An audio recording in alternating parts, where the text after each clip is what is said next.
اتسألت على عشة الفراخ عاملاها فين وبكام، بس الأول هقول لكم على تفاصيلها. هي ديت أكالة خارجية بحيث إن الفراخ تمد كده راسها وتاكل من بره.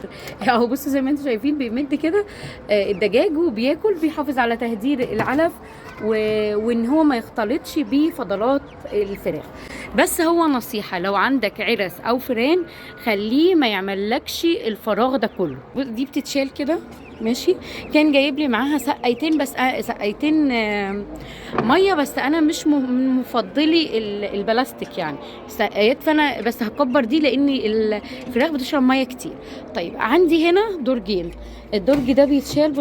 بصوا ده بيخرج خالص اهو، والجزء اللي فوق برضو بيتشال اهو. بصوا بيتجر كده للاخر، بيخرج الاتنين دول بيخرجوا خالص. طيب ده مقاسه كده متر في ارتفاع 50 في عرض 50.